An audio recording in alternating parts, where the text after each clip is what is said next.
Atos, capítulo 22. Homens, irmãos e pais, ouvi agora minha defesa perante vós.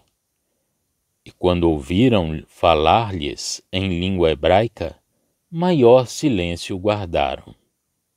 E disse: quanto a mim, sou judeu, nascido em Tarso da Cilícia, e nesta cidade criado aos pés de Gamaliel, instruído conforme a verdade da lei de nossos pais, zeloso de Deus, como todos vós hoje sois.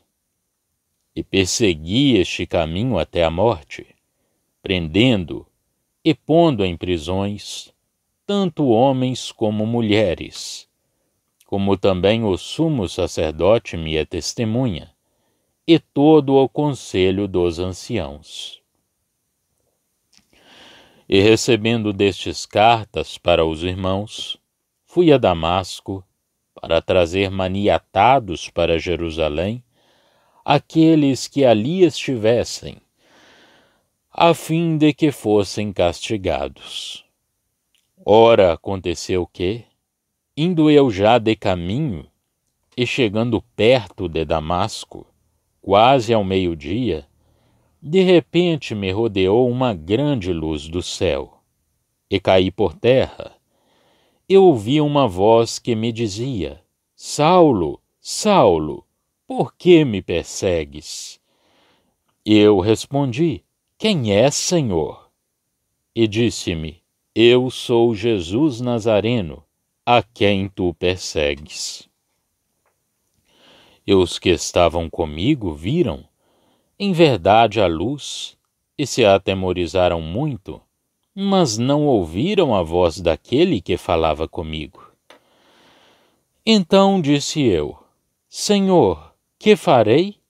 E o Senhor disse-me: levanta-te e vai a Damasco, e ali se te dirá tudo o que te é ordenado fazer. E como eu não via, por causa do esplendor daquela luz, fui levado pela mão dos que estavam comigo e cheguei a Damasco. E um certo Ananias, homem piedoso conforme a lei, que tinha bom testemunho de todos os judeus que ali moravam, vindo ter comigo e apresentando-se, disse-me: Saulo, irmão, recobra a vista. E naquela mesma hora ouvi. E ele disse: o Deus de nossos pais de antemão te designou para que conheças a sua vontade, e vejas aquele justo, e ouças a voz da sua boca. Porque hás de ser sua testemunha para com todos os homens do que tens visto e ouvido. E agora, por que te detens? Levanta-te, e batiza-te, e lava os teus pecados, invocando o nome do Senhor. E aconteceu que, tornando eu para Jerusalém, quando orava no templo, fui arrebatado para fora de mim, e vi aquele que me dizia: dá-te pressa, e saia apressadamente de Jerusalém, porque não receberão o teu testemunho acerca de mim. E eu disse: Senhor, eles bem sabem que eu lançava na prisão e açoitava nas sinagogas os que criam em ti. E quando o sangue de Estevão, tua testemunha, se derramava, também eu estava presente, e consentia na sua morte, e guardava as capas dos que o matavam. E disse-me: vai, porque hei de enviar-te aos gentios de longe. E ouviram-no até esta palavra, e levantaram a voz, dizendo: tira da terra um tal homem, porque não convém que viva. E clamando eles, e arrojando de si as vestes, e lançando pó para o ar, o tribuno mandou que o levassem para a fortaleza, dizendo que o examinassem com açoites, para saber por que causa assim clamavam contra ele. E quando estavam atando com correias, disse Paulo ao centurião que ali estava: É-vos lícito açoitar um romano sem ser condenado? E ouvindo isto, o centurião foi e anunciou ao tribuno, dizendo: Vê o que vais fazer, porque este homem é romano. E vindo o tribuno, disse-lhe: Dize-me, és tu romano? E ele disse: Sim. E respondeu o tribuno: Eu com grande soma de dinheiro alcancei este direito de cidadão. Paulo disse: Mas eu o sou de nascimento. E logo dele se apartaram os que o haviam de examinar, e até o tribuno teve temor, quando soube que era romano, visto que eu tinha ligado. E no dia seguinte, querendo saber ao certo a causa por que era acusado pelos judeus, soltou-o das prisões, e mandou vir os principais dos sacerdotes e todo o seu conselho, e trazendo Paulo, apresentou-o diante deles. Capítulo 23. E pondo Paulo os olhos no conselho, disse: Homens irmãos, até ao dia de hoje tenho andado diante de Deus com toda a boa consciência. Mas o sumo sacerdote Ananias mandou aos que estavam junto dele que o ferissem na boca.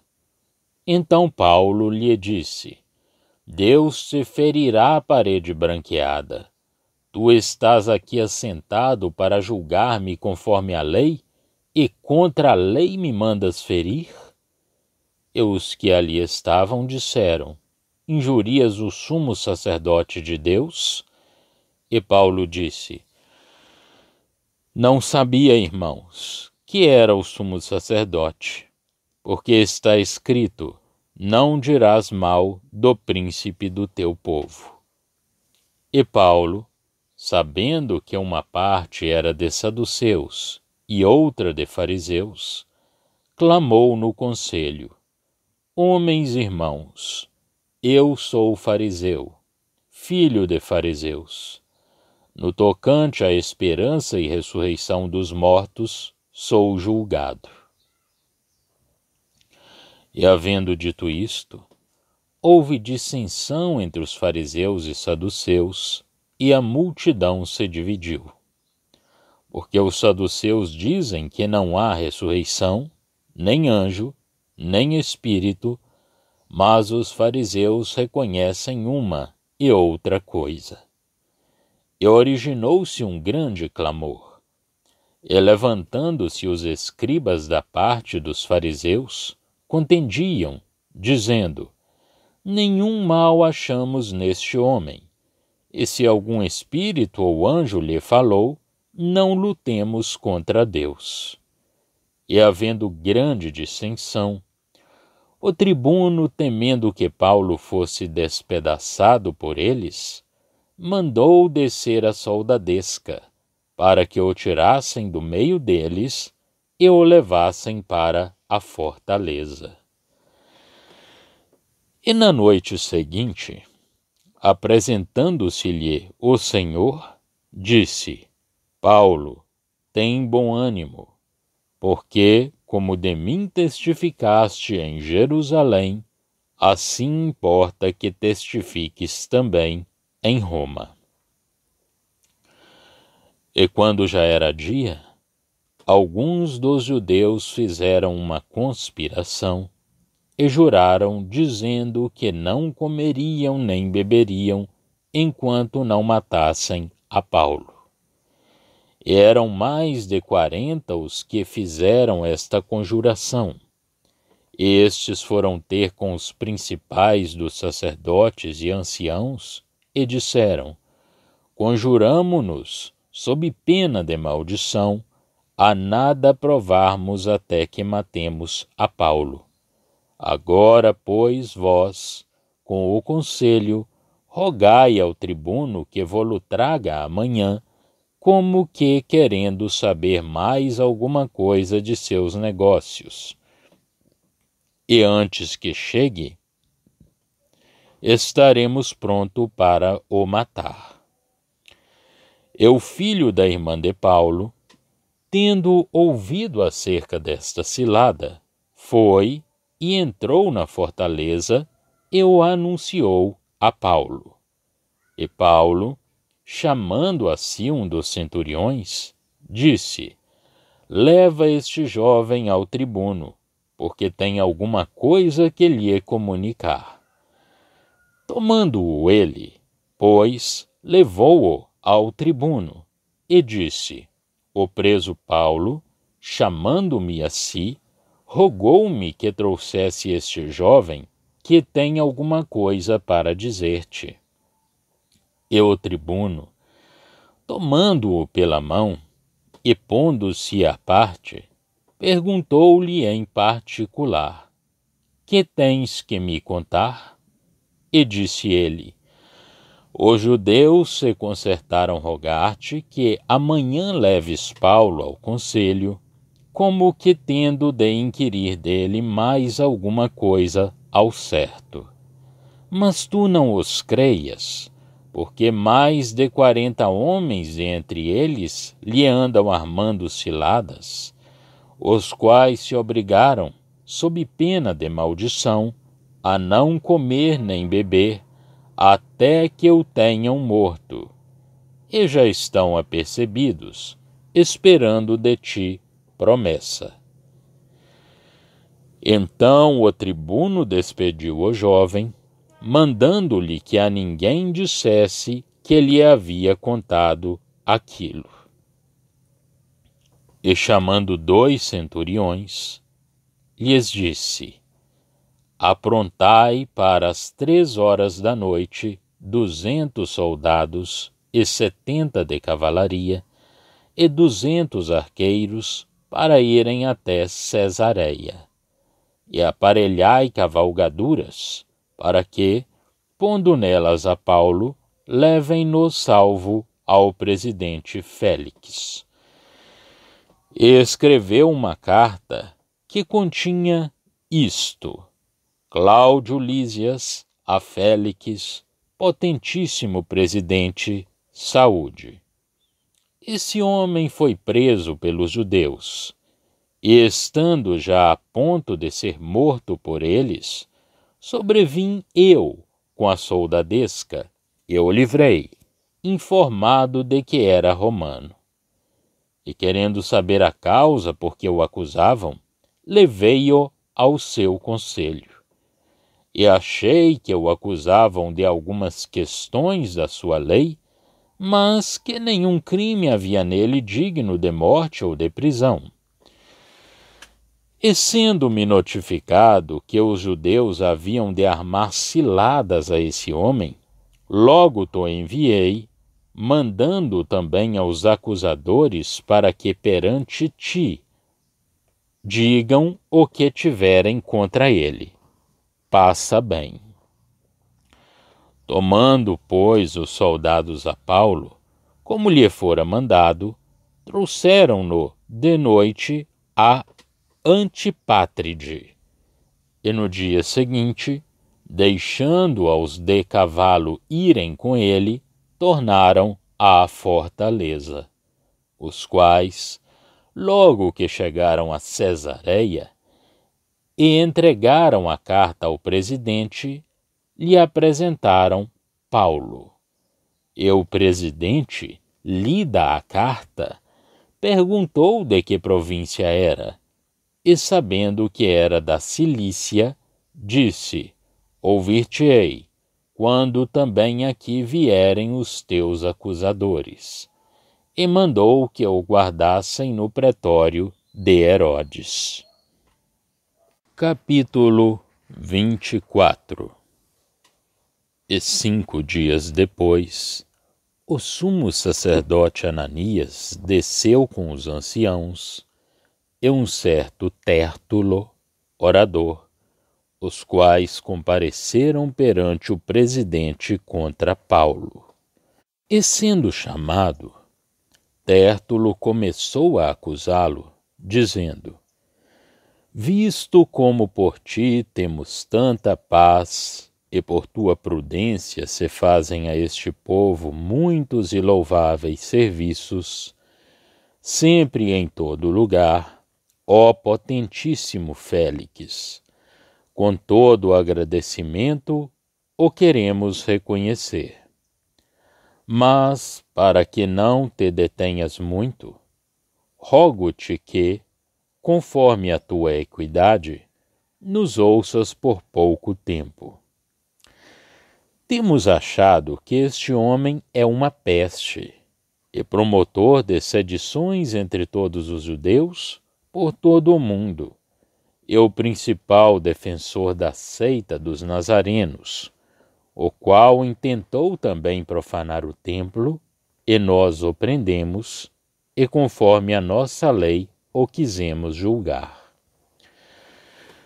Mas, sobrevindo o tribuno Lísias, nolo tirou de entre as mãos com grande violência, mandando aos seus acusadores que viessem a ti, e dele tu mesmo, examinando-o, poderás entender tudo de que o acusamos.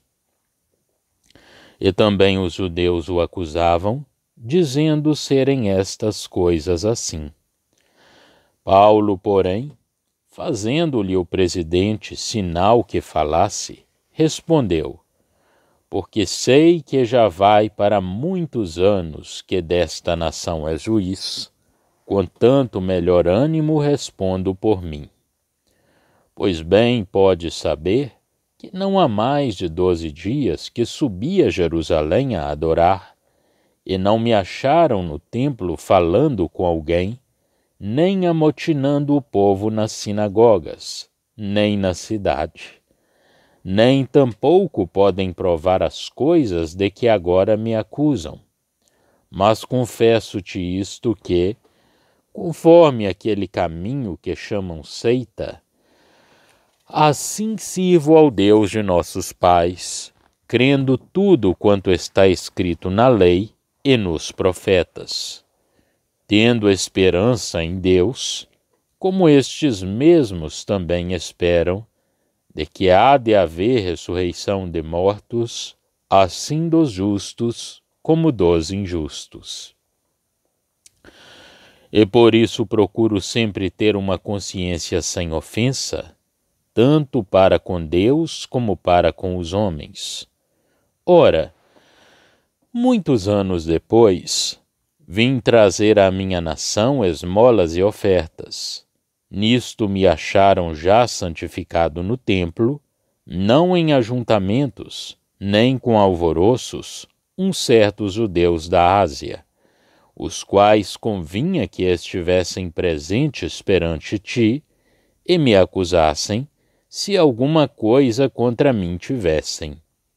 Ou digam estes mesmos, se acharam em mim alguma iniquidade, quando compareci perante o conselho, a não ser estas palavras que, estando entre eles, clamei: hoje sou julgado por vós acerca da ressurreição dos mortos. Então Félix, havendo ouvido estas coisas, dizendo: havendo-me informado melhor deste caminho, quando o tribuno Lísias tiver descido, então tomarei inteiro conhecimento dos vossos negócios. E mandou ao centurião que o guardasse em prisão, tratando-o com brandura, e que a ninguém dos seus proibisse servi-lo ou vir ter com ele. E alguns dias depois, vindo Félix com sua mulher Drusila, que era judia, mandou chamar a Paulo e ouviu-o acerca da fé em Cristo. E tratando ele da justiça e da temperança e do juízo vindouro, Félix, espavorido, respondeu: Por agora vai-te, e em tendo oportunidade chamar-te-ei. Esperando ao mesmo tempo que Paulo lhe desse dinheiro, para que o soltasse, pelo que também muitas vezes o mandava chamar e falava com ele. Mas, passados 2 anos, Félix teve por sucessor a Pórcio Festo, e querendo Félix comprazer aos judeus, deixou a Paulo preso. Capítulo 25. Entrando, pois, Festo na província, subiu dali a 3 dias de Cesareia a Jerusalém. E o sumo sacerdote e os principais dos judeus compareceram perante ele contra Paulo e lhe rogaram, pedindo como favor contra ele que o fizesse vir a Jerusalém, armando ciladas para o matarem no caminho. Mas Festo respondeu que Paulo estava guardado em Cesareia e que ele brevemente partiria para lá. Os que, pois, disse, dentre vós, têm poder, desçam comigo, e se neste homem houver algum crime, acusem-no. E havendo-se demorado entre eles mais de 10 dias, desceu a Cesareia. E no dia seguinte, assentando-se no tribunal, mandou que trouxessem Paulo. E chegando ele, rodearam-no os judeus que haviam descido de Jerusalém, trazendo contra Paulo muitas e graves acusações que não podiam provar. Mas ele, em sua defesa, disse: Eu não pequei em coisa alguma contra a lei dos judeus, nem contra o templo, nem contra César. Todavia Festo, querendo comprazer aos judeus, respondendo a Paulo, disse: Queres tu subir a Jerusalém e ser lá perante mim julgado acerca destas coisas? Mas Paulo disse: Estou perante o tribunal de César, onde convém que eu seja julgado. Não fiz agravo algum aos judeus, como tu muito bem o sabes. Se fiz algum agravo, ou cometi alguma coisa digna de morte, não recuso morrer. Mas se nada há das coisas de que estes me acusam, ninguém me pode entregar a eles. Apelo para César. Então Festo, tendo falado com o conselho, respondeu: Apelaste para César? Para César irás. E passados alguns dias, o rei Agripa e Berenice vieram a Cesareia a saudar Festo.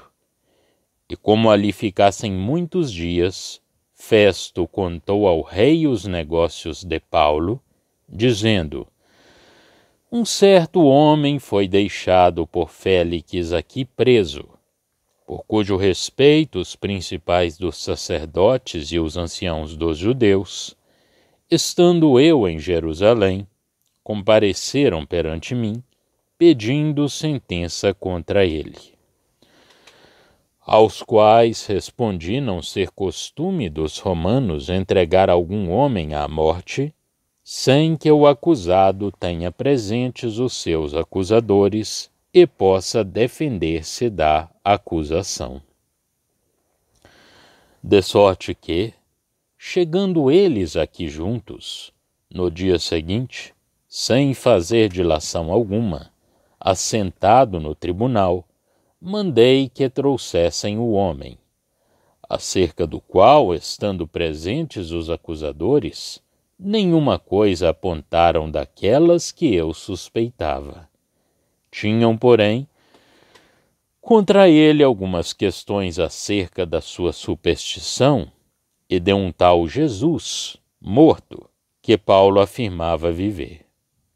E estando eu perplexo acerca da inquirição desta causa, disse se queria ir a Jerusalém e lá ser julgado acerca destas coisas.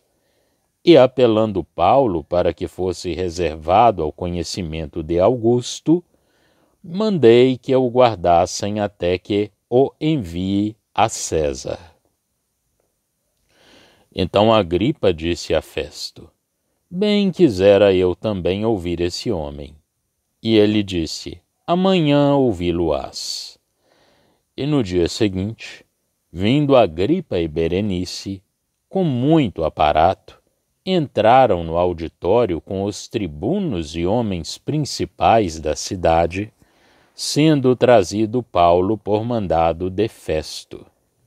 E Festo disse: Rei Agripa, e todos os senhores que estáis presentes conosco, aqui vedes um homem de quem toda a multidão dos judeus me tem falado, tanto em Jerusalém como aqui, clamando que não convém que viva mais.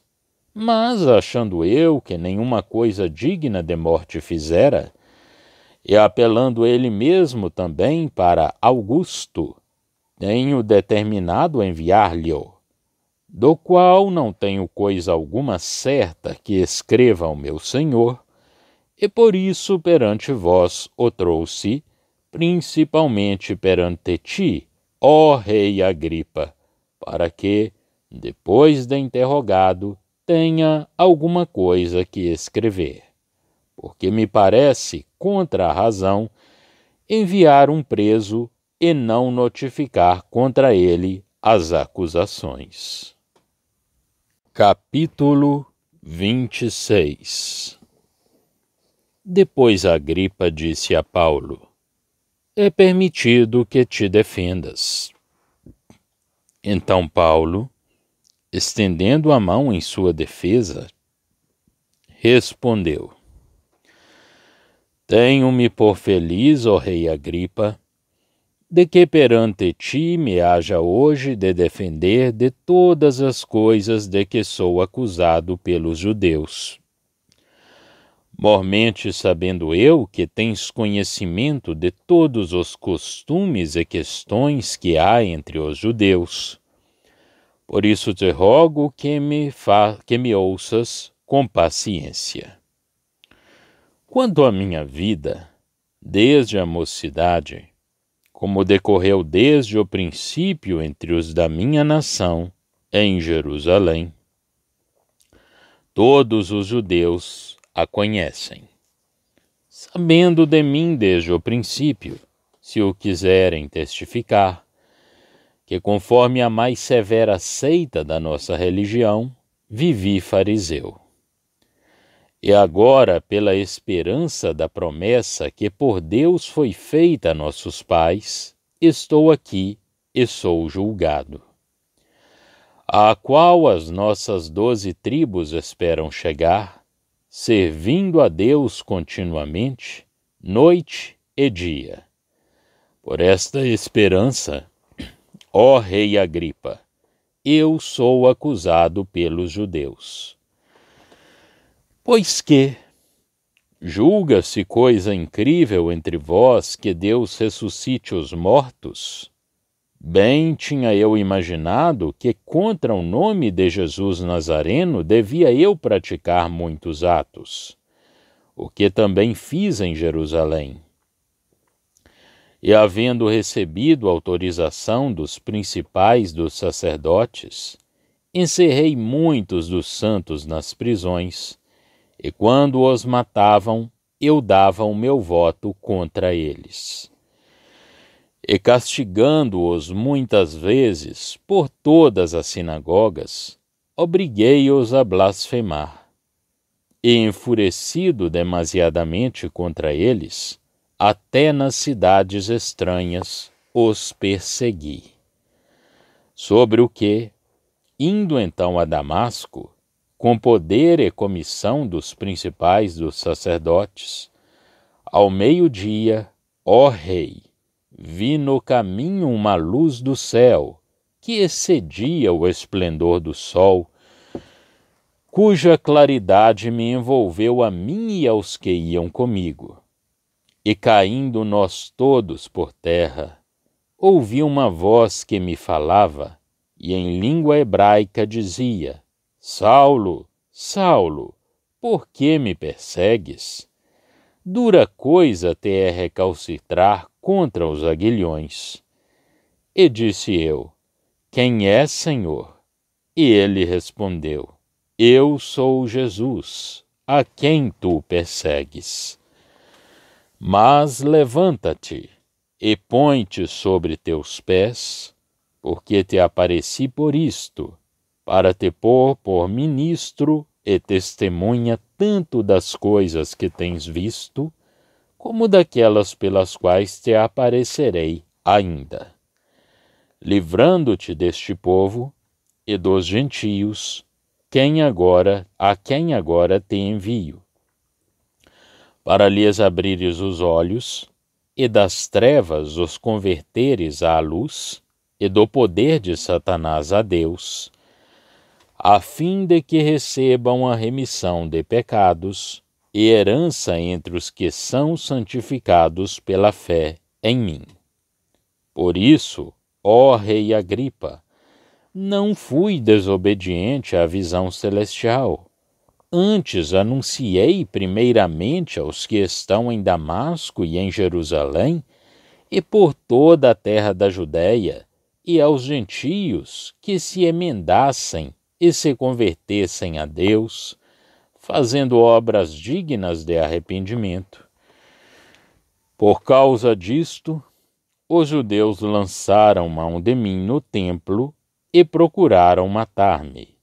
Mas, alcançando o socorro de Deus, ainda até ao dia de hoje, permaneço dando testemunho, tanto a pequenos como a grandes, não dizendo nada mais do que o que os profetas e Moisés disseram que devia acontecer, isto é, que o Cristo devia padecer, e sendo o primeiro da ressurreição dentre os mortos, devia anunciar a luz a este povo e aos gentios.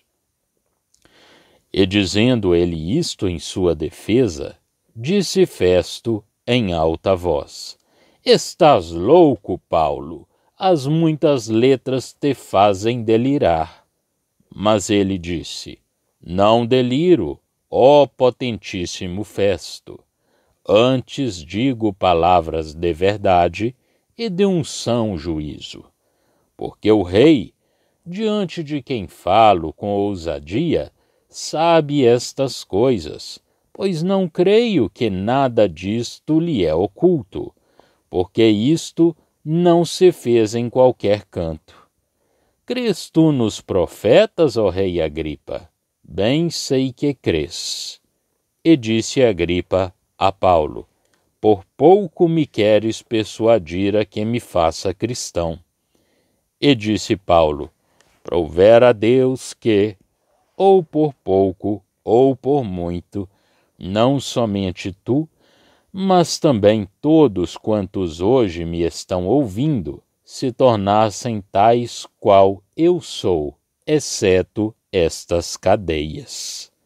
E dizendo ele isto, levantou-se o rei, o presidente e Berenice, e os que com eles estavam assentados. E apartando-se dali, falavam uns com os outros, dizendo: Este homem nada fez digno de morte ou de prisões.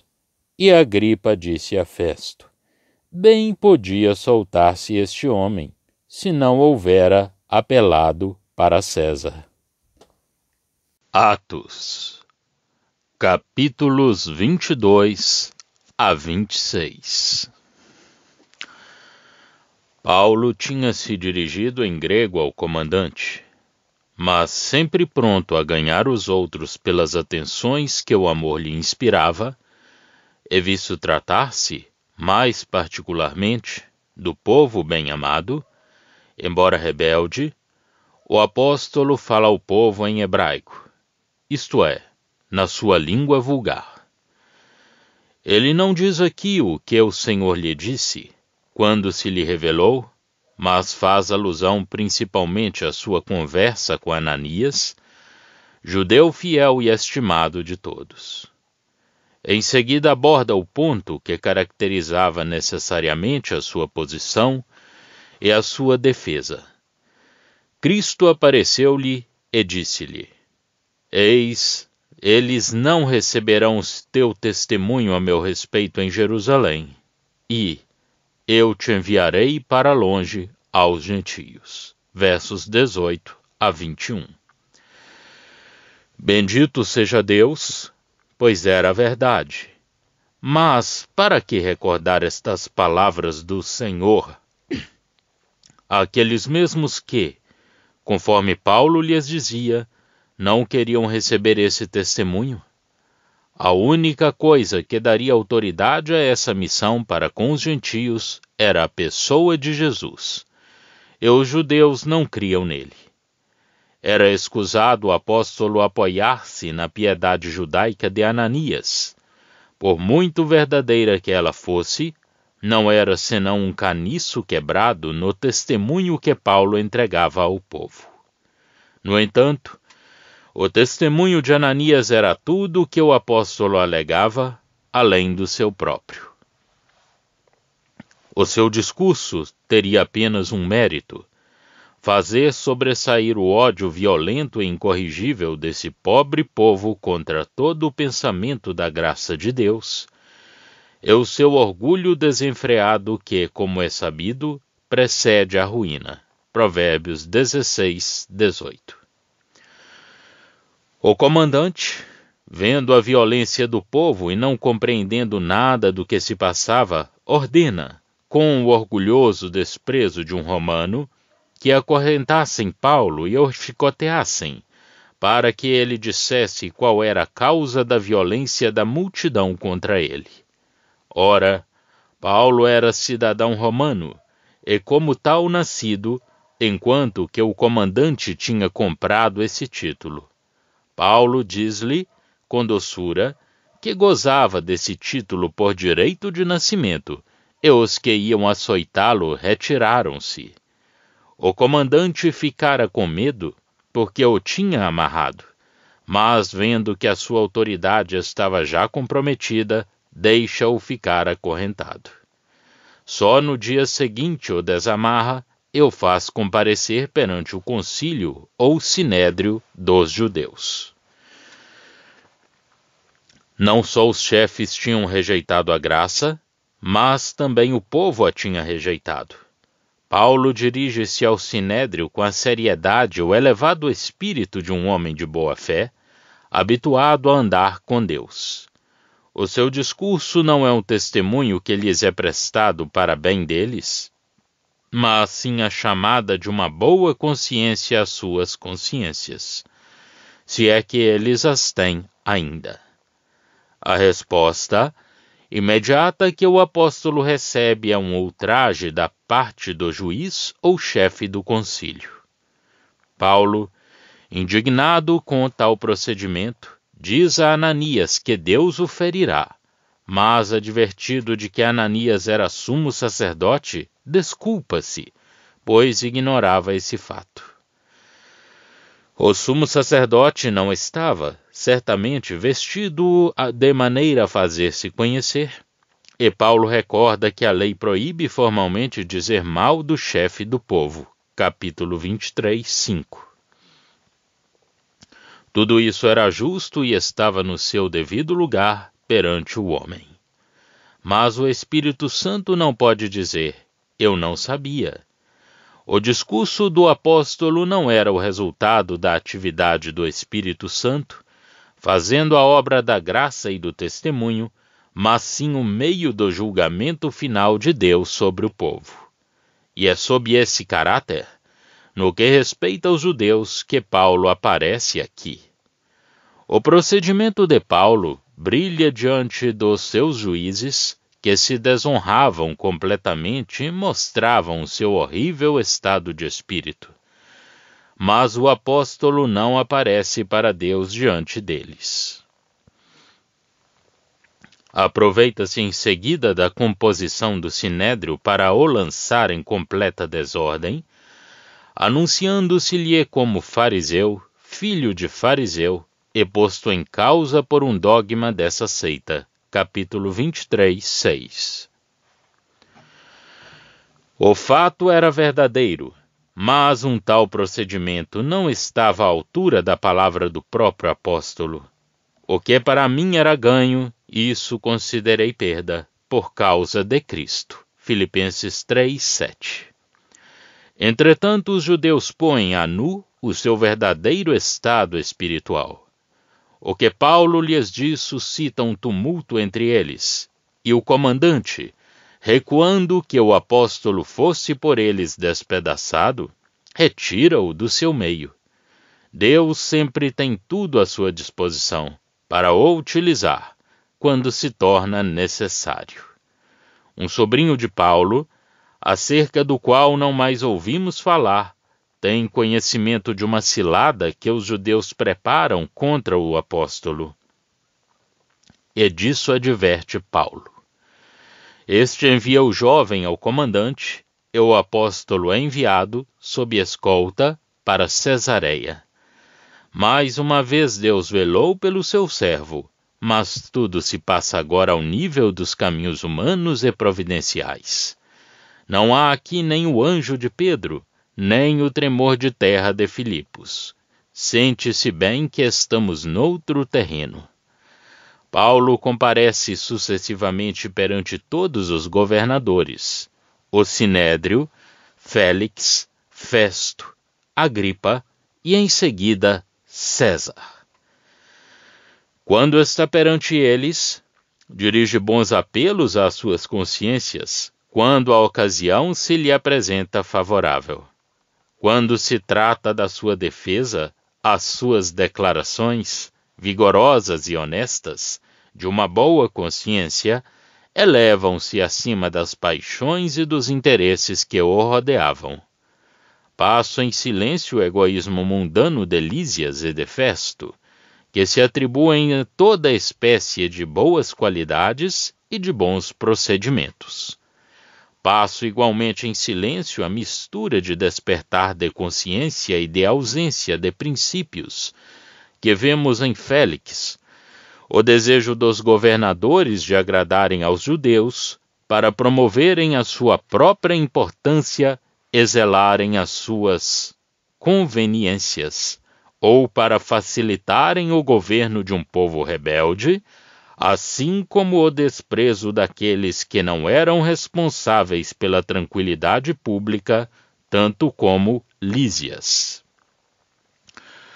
A posição de Agripa e todos os pormenores da história deste período têm um cunho de verdade notável e apresentam os caráteres das diferentes pessoas de uma maneira tão viva que nos encontramos como que transportados à cena que nos é descrita. É como se víssemos, de fato, as pessoas que ali se movimentam. Aliás, as narrativas de Lucas são também emocionantes sob este aspecto. Outros fatos se apresentam aqui à nossa consideração. Festo queria levar Paulo a Jerusalém, para com isso ganhar as simpatias dos judeus, mas Roma devia ter a sua parte na rejeição do evangelho da graça e do testemunho da igreja. E Paulo apela para César. Festo vê-se obrigado a enviar o apóstolo a Roma, mas fica embaraçado por não saber que espécie de crime lhe imputar ao enviá-lo ali. Triste quadro este da injustiça dos homens, mas tudo é feito em cumprimento dos desígnios de Deus. Com o seu apelo para César, Paulo não obtém muito melhor resultado do que obtivera no esforço anteriormente feito para contentar os judeus. Aos olhos dos homens, este apelo era talvez o único recurso que lhe restava naquelas circunstâncias, mas ele teria podido, o Espírito Santo tem o cuidado de nolo dizer, ser posto em liberdade, se não tivesse apelado para César. Em Agripa há, parece-me, mais curiosamente do que consciência, embora pudesse ter algum desejo de aproveitar aquela ocasião para conhecer um pouco melhor aquela doutrina, que estava revolucionando os espíritos, e a sua disposição de disso se dar conta podia ultrapassar a mera curiosidade. De um modo geral, interpretam-se as suas palavras. Por pouco me queres persuadir a que me faça cristão. Capítulo 26, 28. Como se ele não estivesse longe de ser convencido da verdade do cristianismo. Talvez o tivesse sido, se as suas paixões não constituíssem um obstáculo. Mas poderíamos perguntar-nos se tal será a força do grego, como geralmente se supõe, e só não será antes a expressão, por pouco tu vais fazer de mim um cristão, uma forma de cobrir a sua perturbação perante o apelo feito à sua profissão judaica, em presença de Festo, sendo, portanto, uma observação afetada e desdenhosa. Para mim, penso que tal era o caso. A noção, ser quase um cristão, é um erro manifestamente grosseiro, embora seja verdade que o espírito do homem possa, por vezes, estar sob influências que deveriam a tal conduzir, mas que, no entanto, ele rejeita. Agripa teria ficado contente se Paulo fosse posto em liberdade. Ele exprime a convicção de que Paulo teria podido sê-lo, se não tivesse apelado para César. Dá a sua opinião a Festo, como bom, sensato e razoável, e, no fundo, a sua consciência ditava suas palavras que ele ousava dizer quando Festo e todos os outros estavam de acordo em que Paulo não tinha feito nada que merecesse a morte ou a prisão. Deus quis demonstrar à face do mundo a inocência do seu bem-amado servo. O discurso de Paulo tem esse fim. Ele vai um pouco mais longe, mas o alvo do apóstolo é dar conta do seu comportamento. A sua conversão miraculosa é contada com a intenção de justificar a sua carreira subsequente, mas é contada de maneira a agir sobre a consciência de Agripa, que tinha conhecimentos judaicos e tinha, como é evidente, desejo de aprender alguma coisa acerca do cristianismo que ele suspeitava ser a verdade. Aliás, o rei aproveita avidamente a ocasião que lhe apresenta para ouvir o apóstolo explicar a nova doutrina, mas fica apenas quase convencido. No entanto, Agripa desejava ardentemente fazer com que Paulo falasse e dirige-se direta e particularmente ao rei que, de resto, o interpelava, evidentemente preocupado com o assunto que Paulo ia tratar. Quanto a Festo, tudo o que Paulo dizia não era, para ele, senão rapsódias. Entre os gregos antigos, trecho de poema épico recitado pelo Rapsodo, fragmento de um poema. A dignidade de Paulo perante todos esses governadores é perfeita. Dirige-se às suas consciências com um esquecimento total de si próprio, que mostra bem um homem em quem a comunhão com Deus e a consciência das suas relações com Ele mantém o espírito muito acima do efeito das circunstâncias. Atua, da parte de Deus, com perfeita deferência pela posição daqueles a quem se dirige. Moralmente, está inteiramente acima deles. Quanto mais humilhantes fossem as circunstâncias, mais essa superioridade se revestia de beleza. Perante os gentios, Paulo é missionário da parte de Deus. Paulo reencontra-se a si próprio. Deus seja bendito. Tudo o que ele disse aos judeus era justo e merecido, mas porque ele, que tinha sido libertado do povo, estava agora sujeito à total falta de consciência e às cegas paixões deste, em quem não havia lugar para um testemunho? Devia, porém, ser assim, para que os judeus, de qualquer modo, atingissem o cúmulo da sua iniquidade, o bem-amado apóstolo pudesse seguir nas pegadas do seu mestre. O discurso de Paulo ao rei Agripa dá-nos o quadro mais completo da posição do apóstolo, como ele próprio a encarava, quando o seu longo serviço e a luz do Espírito iluminavam todo o seu passado. Não fala da igreja. Esse assunto era doutrina destinada ao ensino e não tinha parte da sua história. Mas dá em pormenor tudo o que diz respeito à sua vida pessoal em relação com o seu ministério. Ele tinha sido um rigoroso fariseu. E aqui o apóstolo liga a doutrina de Cristo à esperança dos judeus. Ele estava ligado pela esperança da promessa feita por Deus aos nossos pais, na qual entrava sem dúvida a ressurreição. Porque é que o rei havia de julgar que uma ressurreição era impossível? Ou porque havia ele de supor que Deus não podia ressuscitar os mortos?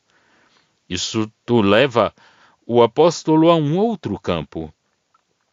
Ele mesmo tinha pensado que era preciso fazer muito contra o nome de Jesus de Nazaré, e tinha posto seu pensamento em ação com toda a energia do seu caráter e com o fanatismo de um judeu devoto. A sua posição atual, como testemunha entre os gentios, dependia da mudança operada nele pela revelação do Senhor, quando ele se encontrava ocupado em destruir o seu nome.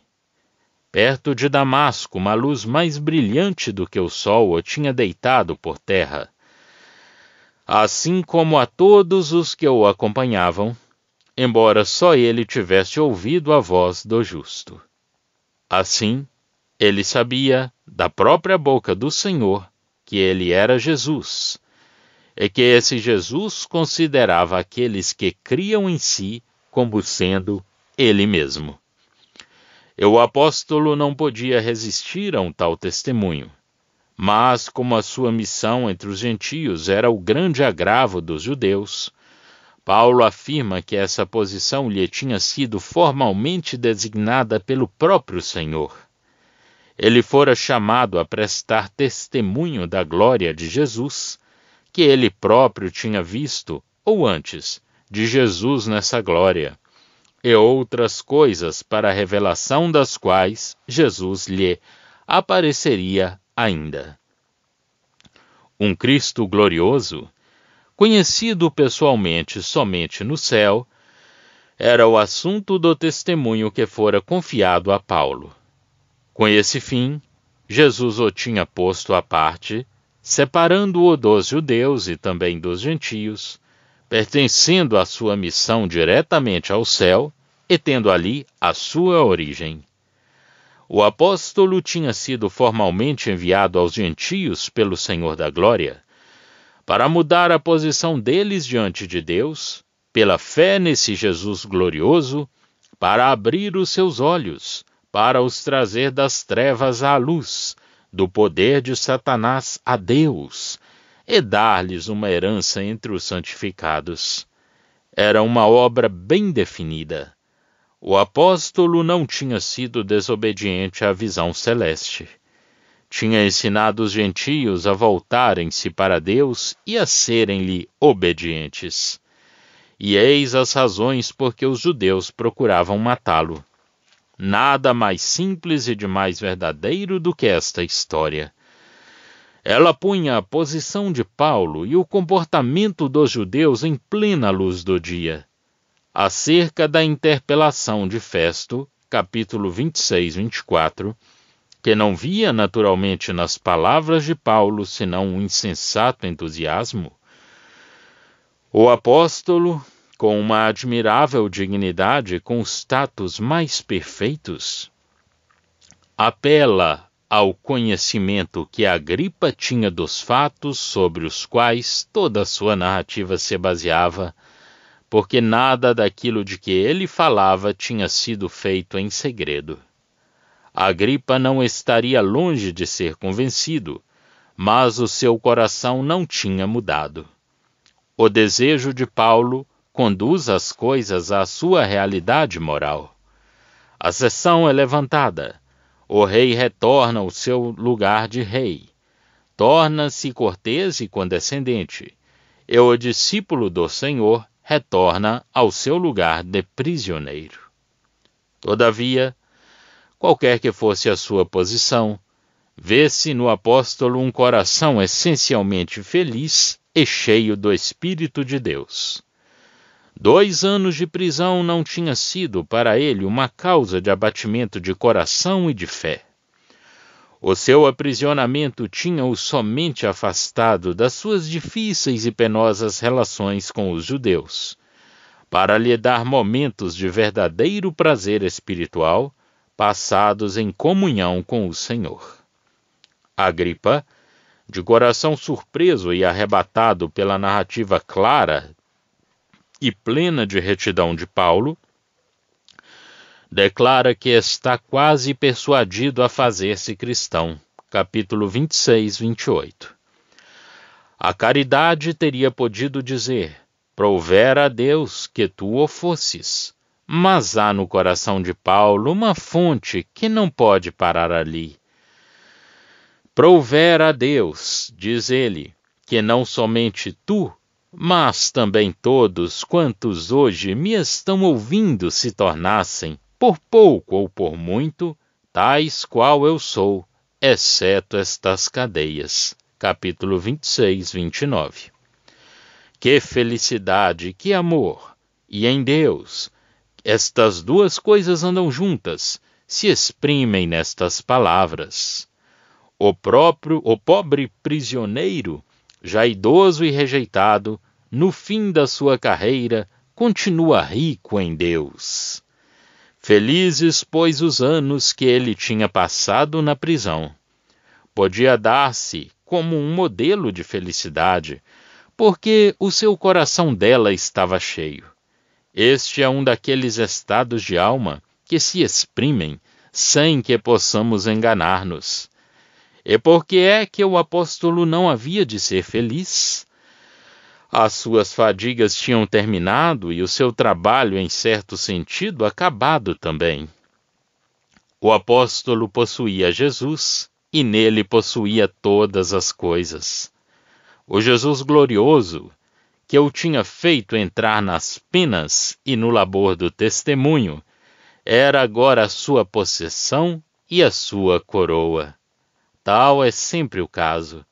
A cruz que é preciso carregar no serviço, em virtude daquilo que Jesus é, torna-se para a alma o gozo de tudo o que ele é, quando o serviço acaba, e, por assim dizer, a medida desse gozo. Esta mesma mudança teve lugar no próprio Senhor Jesus, em toda a sua plenitude. E é o mesmo que se dá conosco, na nossa medida, segundo a soberana graça de Deus. Simplesmente a expressão de Paulo supõe que o Espírito Santo atua poderosamente no coração, a fim de que ele seja livre de entrar plenamente nessa alegria. Supõe, portanto, que o Espírito Santo não está contristado. Um Jesus glorioso, um Jesus que o amava, um Jesus que punha o selo da sua aprovação e do seu amor sobre o seu serviço, um Jesus que o tomava para ele na glória e com ele era um, conhecido por ele segundo o abundante poder do Espírito Santo, segundo a justiça divina, um Jesus que revelava o Pai, e por quem Paulo tinha recebido a adoção, era a fonte infinita da sua alegria, o objeto glorioso do seu coração e da sua fé. E, conhecido em amor, enchia o seu coração desse amor que transbordava para com todos os homens. Que poderia ele, pois, desejar de melhor aos seus auditores do que serem o que ele era, exceto as suas cadeias? Como, gozando ele de um tal amor, poderia desejar coisa diferente, ou não estar cheio dessa grande afeição se Jesus dela era a medida? Tendo sido plenamente estabelecida e reconhecida pelos seus juízes a inocência do apóstolo, os desígnios de Deus não poderiam deixar de se cumprir. O seu apelo a César conduzi-lo-á a Roma, para também ali prestar testemunho. E mais uma vez, na sua posição, o apóstolo se assemelha a Jesus. Porém, e ao mesmo tempo, quando os comparamos, o servo, por muito abençoado que tenha sido, empalidece e eclipsa-se diante do mestre, de sorte que já se não pensa mais no servo. Jesus oferecia-se ele mesmo em graça. Não apelava senão a Deus. Não respondia senão para prestar testemunho à verdade, e esta verdade era a glória da sua pessoa, os seus próprios direitos, por muito humilhado que ele fosse. A sua pessoa brilha através das nuvens sombrias das violências humanas, que não teriam tido nenhum poder sobre ele, se não fosse aquele o momento para cumprir a vontade de Deus. É com esse fim que ele se submete ao poder dos seus inimigos, como sendo um poder que lhes vem do alto. Mas Paulo apela para César. Paulo é romano, possui uma dignidade humana, conferida pelo homem e proveitosa diante dos homens. Paulo serve-se desse privilégio para seu próprio interesse, e Deus cumpre assim os seus desígnios. No entanto, Paulo é abençoado, assim como seu serviço. Jesus é perfeito, é o assunto perfeito do seu próprio testemunho. Todavia, se não vemos já, para Paulo, o livre serviço do Espírito Santo, se o apóstolo está prisioneiro nas mãos dos romanos, pelo menos a sua alma está cheia do Espírito Santo. Entre ele e Deus tudo é liberdade e alegria. Tudo o que lhe sucede lhe será tido em conta na salvação, quer dizer, na sua vitória definitiva na luta com Satanás. E que felicidade poder dizê-lo! Pelas comunicações do Espírito de Jesus Cristo, a palavra de Deus não será acorrentada. Outros obreiros adquirirão mais força e liberdade devido às cadeias do apóstolo. Ainda que, no baixo estado em que a igreja se encontra, alguns disso tiram proveito. Mas Cristo será anunciado e magnificado. E Paulo está satisfeito por isso. E como é verdade isto alegrar o coração e satisfazê-lo plenamente. Nós somos os objetos da graça, Deus seja bendito, do mesmo modo que somos os instrumentos da graça para o serviço do Senhor. Só Cristo é o objeto, e Deus garante a sua glória. É tudo o que é necessário, e isso mesmo é a nossa parte, a nossa alegria perfeita.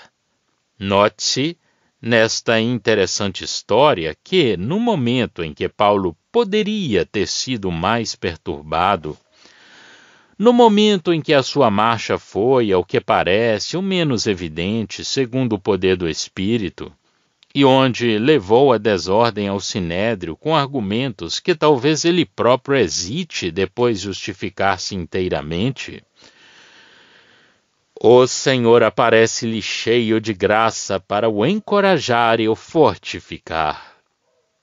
O Senhor, que outrora lhe tinha dito para sair imediatamente de Jerusalém, porque não receberiam ali o seu testemunho. O Senhor, que lhe tinha enviado advertências para não subir ali, mas que, apesar de tudo, cumpria assim os seus desígnios de graça na enfermidade, através de afeições humanas do seu servo, e até mesmo por seu intermédio, exercendo por esses mesmos, e segundo a sua divina sabedoria, uma disciplina salutar. Jesus aparece a Paulo para lhe dizer que, assim como ele lhe tinha prestado testemunho em Jerusalém, importava que prestasse o mesmo testemunho em Roma. E eis como o Senhor interpreta em graça tudo o que aconteceu ao apóstolo, e todo o seu procedimento, no momento para que ele teria podido sentir mais acertadamente o que havia de penoso na sua posição e estar, talvez, acabrunhado ao lembrar-se de que o Espírito lhe tinha dito para não subir a Jerusalém, porque a dúvida é o maior tormento no momento da provação. O fiel e bom Salvador intervém, pois, para encorajar o seu servo, para pôr a sua própria interpretação sobre a posição de Paulo e para fazer sobressair o caráter do seu próprio amor. Se o Senhor teve de exercer a disciplina para o bem do seu servo, por causa do estado de espírito de Paulo, e para o obrigar a fazer progressos rumo à perfeição, ele mesmo esteve com o seu servo nessa disciplina. Nada de mais impressionante do que a ternura e a oportunidade desta graça. De resto, como dissemos já, tudo aquilo tendia ao cumprimento dos desígnios de Deus em relação aos judeus, aos gentios e ao mundo, porque Deus sabe reunir numa só dispensação os fins mais diversos. Já estão disponíveis para leitura os comentários do Novo Testamento e do Antigo Testamento de João Nelson Darby. Estão nos formatos de livro, e-book, também aplicativo para o celular Android. Visite o nosso site www.palavrasdoevangelho.com.